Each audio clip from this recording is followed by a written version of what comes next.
since I was a kid. I've always wondered where the Black people were and assumed it was like somewhere suffering. And these papers were like, they were living just like how we're living. Like, what do you mean? I'm shocked at how small my imagination was, but I'd never had any inputs that would have led me to believe otherwise. So 2 weeks ago, I got invited to sit in on a table read for a podcast hosted by today's guest. In the reading, she told me and some other heavy hitter folks in the podcast world, like Fia Benin, an editor at WBEZ Chicago's This American Life, and Nina Patak, think It's Been a Minute, also all things NPR. Anyway, she told us a little story from deep in the gossip archives of Black American newspapers. The gossip was messy, but the person at the helm of it all, telling us this fascinating yarn, well, she's anything but. You're like one of those people floating out there in the universe and in this world of podcasters that I look to and check out like when I'm having a really bad day. Really? Yeah. Nichole Hill is Black, brilliant, gifted, and creating quite the buzz in the world of podcasts. And I do think of her when I'm having a bad day, or rather a lonely day out here in these Black podcast host streets. In part because she can do it all. She is the award-winning showrunner and creator of Our Ancestors Were Messy, a 2024 official Tribeca Audio Selection. Through her show, Nicole is pulling the rug out from under the pedestal we tend to put figures in Black history on. To her, people like Langston Hughes and Zora Neale Hurston were huge contributors to Black culture, but they were also just people, sometimes messy people. People with victories and mistakes and everything in between. And in every episode, Nicole pulls folks from pre-civil rights headlines, researches them deeply, and paints an audio mural of their everyday, sometimes mundane, often hilarious lives, all while serving you up a hefty plate of Black history without you even knowing it. Oh my God. So people are whispering, and Azalea hears about this, and she's like, I hate Ida B. Wells. You know I don't want you talking to her. What are you doing? Beefing. So like one time, Frederick Douglass was like, I will hook you up. And he's like, great. And then Frederick Douglass is like, no, I can't. He publishes all this, like, I hate you. I hate the way that you dress. I hate the way that you talk. I hate your hair. Like, just petty. She's also worked as a showrunner for I Am America with Tracee Ellis Ross. She has a name with Tonya Mosley, and Apathy Is Not an Option. Her work has appeared on podcasts for Audible, NPR, PRX, Snap Judgment, and New York Magazine. This girl is busy with a capital B, which is why I was floored to be invited to her reading. The process for Nicole's show is intentional and methodical. She straddles a very fine line between host, podcaster, sleuth, and archivist. I usually find something in the paper. Then I do months and months of research, and I write, and rewrite. And then when it's ready, the scariest thing of all, honestly, even scarier than when I have my actual guests and we do the recording, is the table read.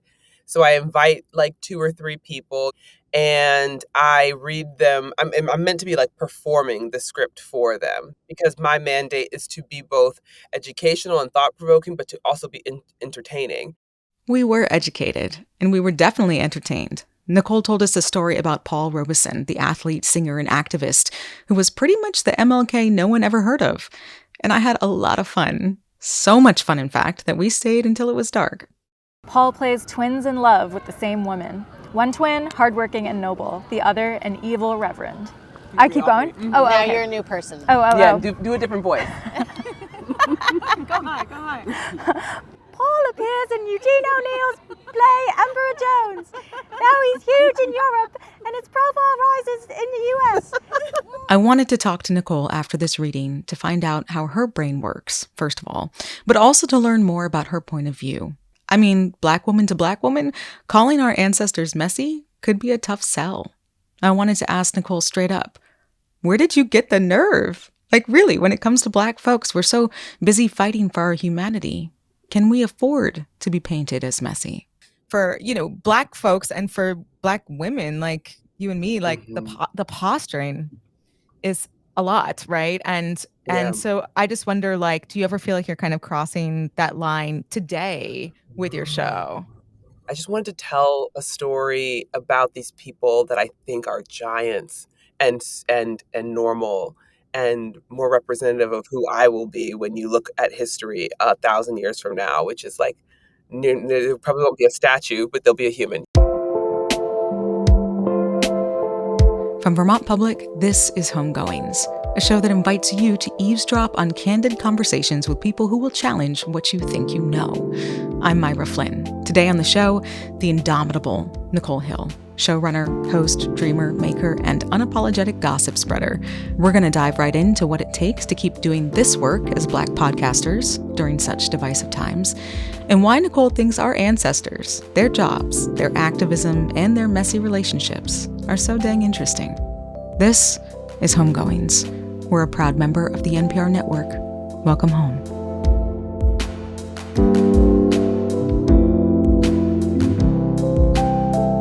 I am I'm a fledgling podcaster, a young Black woman, like very far in the future. Oh, okay. And our ancestors were messy has been on my, parents' radar, grandparents' radar for a long time. And I'm trying my hand to like revive this cult classic podcast in my own way. And the first ancestor that I would like to explore and profile is Nichole Hill, the show's creator. What's Oh, your God. profile? Okay. Normal person is a nerd and researches. I would probably be, it would be something like, I don't know exactly what I would say, but these always start off as like, I can see it. So it would definitely be a girl in the back of a truck with a suitcase driving through like Kansas, just looking around with a notebook. I'd be popping in towns and diners, interviewing people, that was all of my 20s. I'm at the club, kind of having like a too deep of a conversation with a guy who just wants my number. Like it would be like, you just see this image of a girl just everywhere asking too many questions. I have the thing on my Instagram. It says I listen loud, and so that would be me. Ooh. You've managed this thing it's actually really hard for me to do on the show. And it's really hard for a lot of people to do, which I think is feed people their vegetables with just the right amount of sugar. Like you're so Mm. funny. You're so funny. And somehow you're still completely giving people their Black history, which is like under threat right now. Right. And so I have a lot of questions about you today. I don't think folks know as much about you as they do about your show and your work. You kind of seem to be your work. But I'm Yeah. curious, like what is your story with how this show started, like its inception? I started this one indie show called The Secret Adventures of Black People. I wanted to get into podcasting. It was the heyday. Gimlet was like thriving. Spotify had just bought Gimlet, so it looked like you could have a career in podcasting. Mm, So I was going to transition from ed reform, which is the work I had been doing, fundraising around the arts, things like that, and try to get into podcasting. So I said, let me make a little resume, a little portfolio project, because my resume made no sense for podcasting. No one would have ever hired me. What was And on so your resume? What was on it? after college, I went to do national service for 2 years. I like lived all over the country. I built trails and houses and did just hurricane relief, things like that. Wow. Then I Yeah. did fundraising for like various ed nonprofits. Then I did like like I led volunteers in What? doing kind of construction related projects in schools in New York City. Like it was all these things where it's like, no, we don't want you to work on our podcast. So We want I, you out in these streets, like yeah, basically, exactly. like stay in That's the what you know streets, how to please. do. Right, right. Yeah. So I made The Secret Adventures to be hello, welcome. I can make podcasts, and this is what they would sound like. And when I released it, I had got laid off at like the same day. It just so happened Mm, that it happened on the same day, and people were like, "Oh, we like your style. Would you come work on our podcast?" So that's like how I got started. And in that time, I wanted to tell these stories about Black life that I wasn't hearing. And I started researching gentrification in DC. And I was like, I want to tell a story about gentrification, but I don't want it to be every single story you've ever heard about gentrification, where it's like it was right. awful and now it's good and now we feel conflicted. So I went further back in history. And that's when I found the newspapers. And I was just like, what? the Library of Mm. Congress has done such an extraordinary job of archiving tens of thousands, and it's broken down by state and city, and it's specific for Black people. And when I started reading them, I'm a person who loves the 1920s to 1950s cinema anyway. I always have since I was a kid. Mm. And I've always wondered where the Black people were and assumed it was like somewhere suffering. And these papers were like, they were living just like how we're living. Like, what do you mean? They're just, how could you? I'm shocked at how small my imagination was, but I'd never had any inputs that would have led me to believe otherwise. For folks who have never heard of your show, or what did we do the other day? What did you have me do the other day? I left. I feel like I left changed. It was amazing, and kind of your process for your show. Like, it's quite complicated. Well, where we were doing the like high level process of something is I usually find something in the paper. In this case, I found a horrible review of a Paul Robeson movie. People were just dragging him. And I was always like, what? He's supposed to be like so perfect and great. So I just kept that in the back of my mind. And then eventually when I had time, I read a few biographies and I was like, I want to do an episode about Paul Robeson. But they all kind of start with some drama in a paper.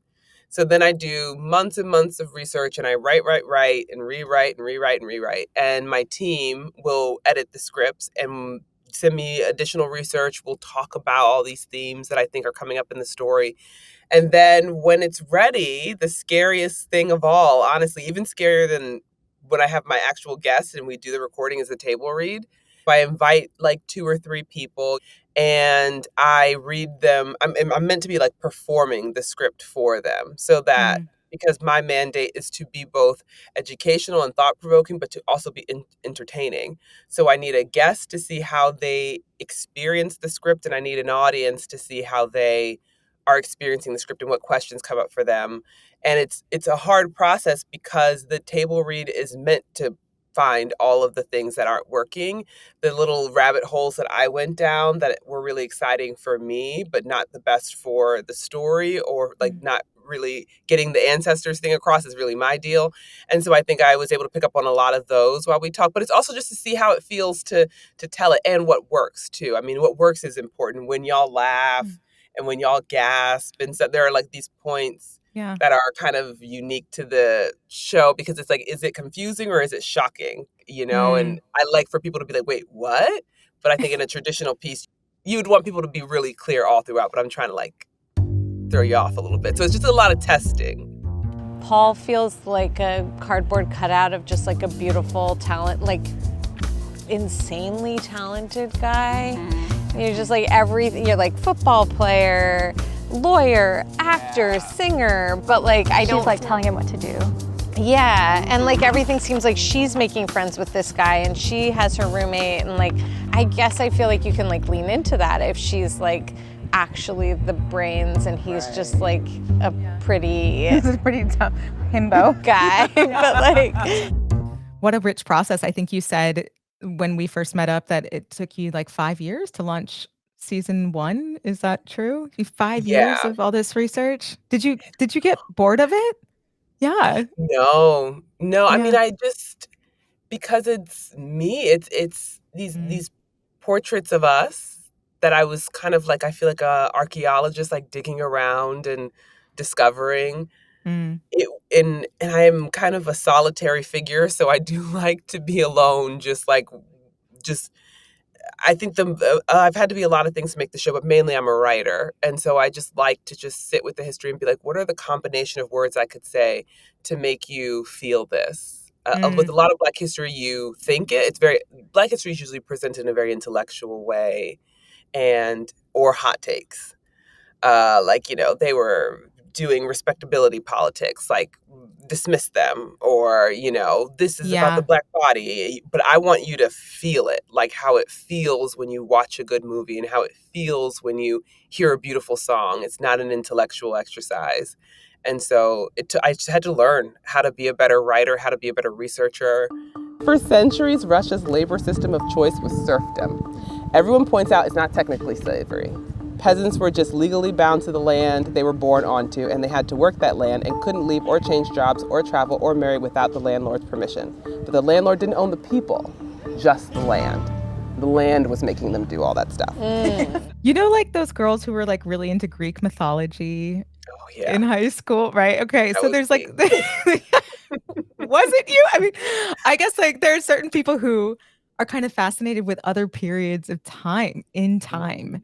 And I'm trying to picture little Nicole or high school Nicole. And were you like quiet with your books held to your chest? Were you out on stage? Like, who, yeah, were you Greek mythology girl? Like, what was going on with you that led you I down was this path? Well, I mean, I think it's because I loved old movies. Mm. I saw the movie Shane Mm.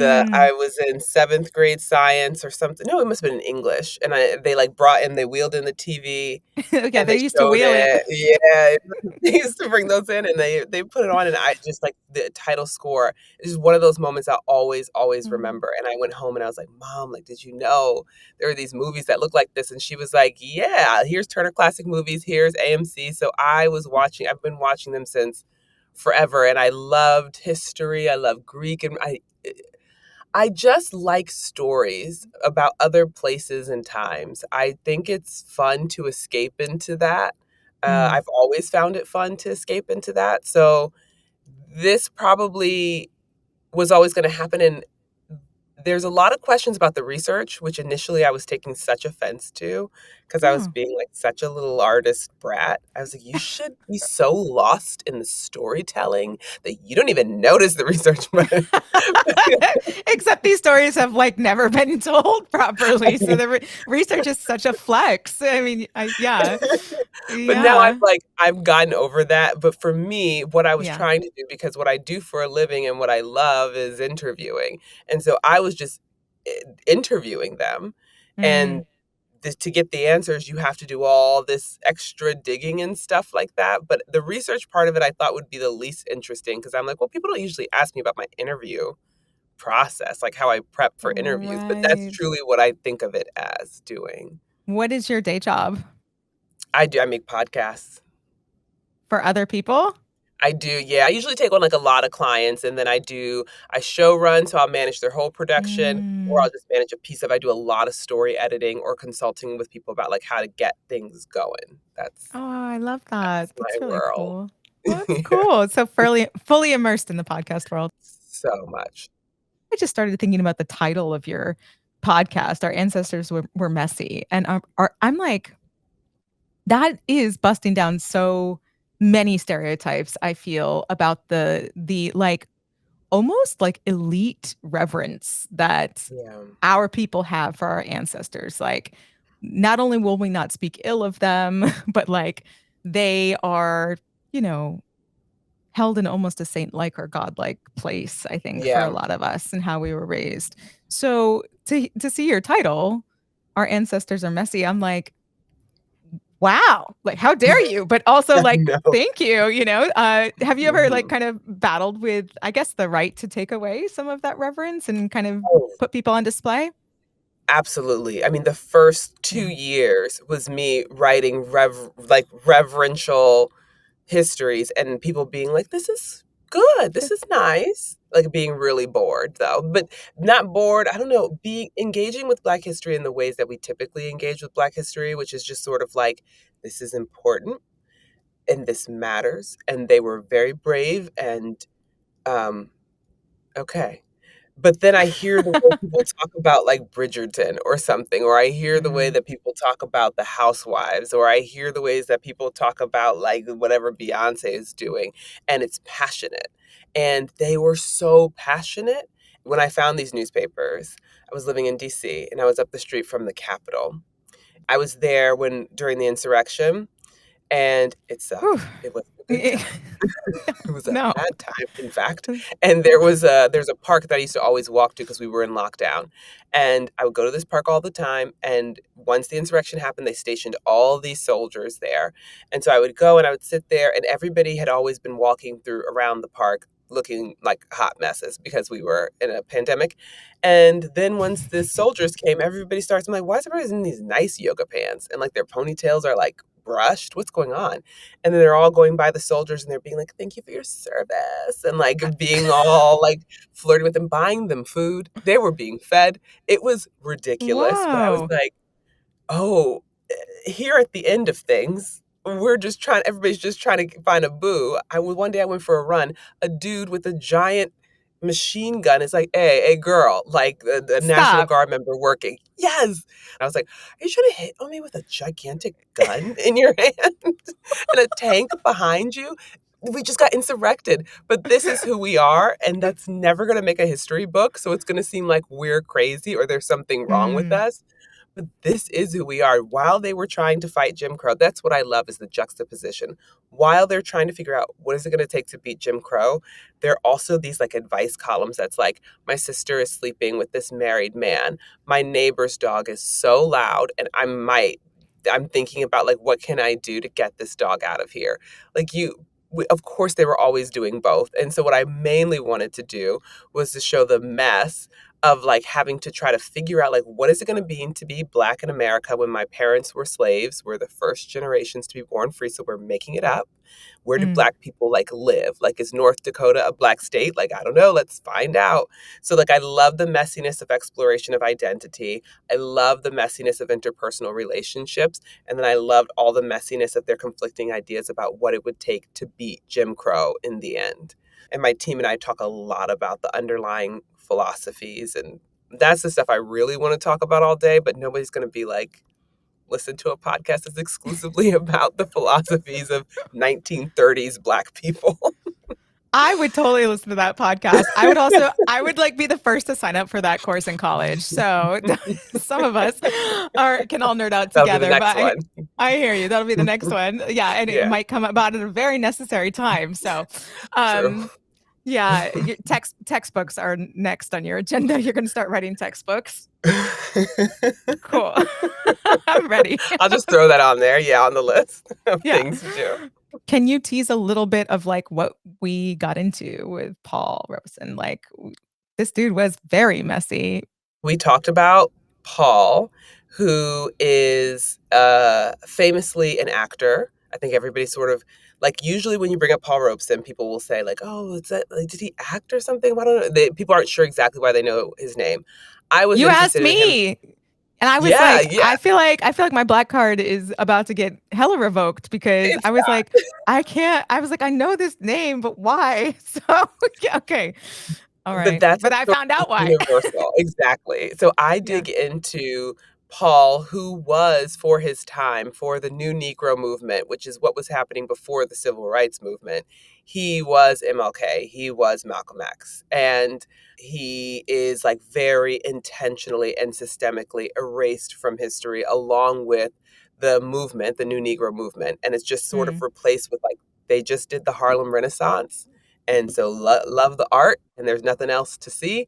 And so I really wanted to talk about that process because we're watching it happen today with the erasure of history and all of these things. So mm, that's why he made the list. That's why I want to tell a story. And his wife has this extraordinary archive, and she was such an incredible archivist who had been largely forgotten, but who drove a lot of Paul's activism.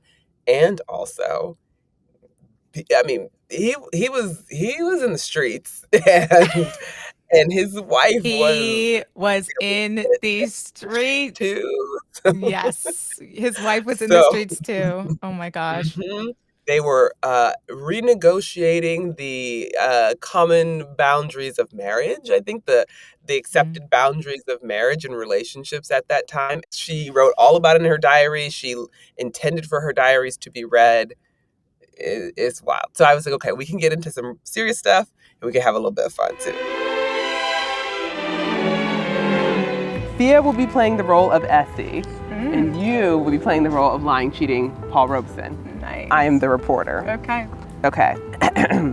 Paul, Essie's divorcing you because you're cheating on her with a white woman. Is that true? Tell us the white lady's name. It has not been much of a secret. We were seen together much of the time. I can't mention her name now. It's not the actress who played opposite me in Othello.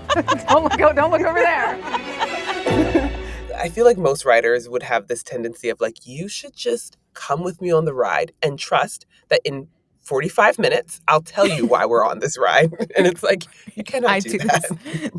No, you got to kind of let people know why they're taking the ride. I know. Exactly. I know.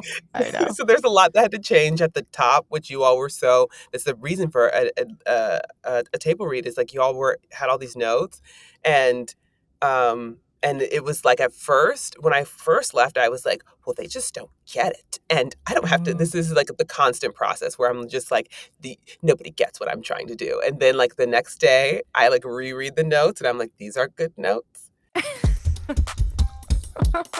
I was a little confused with the first opening scene.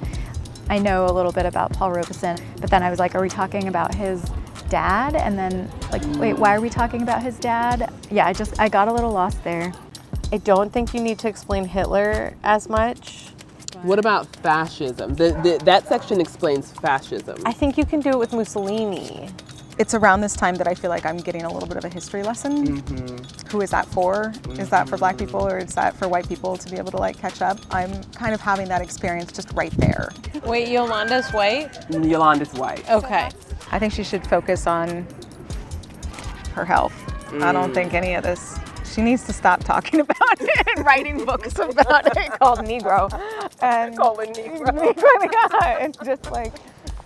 This is also sad to say, but like sometimes messiness, gossiping, humor, that is crude, like crude humor, like these things like are for white people, right? They get to have these things because they aren't going to have any societal downfall for, Black folks and for Black women like you and me, like the posturing is a lot, right? And so I just wonder, like, do you ever feel like you're kind of crossing that line today with your show?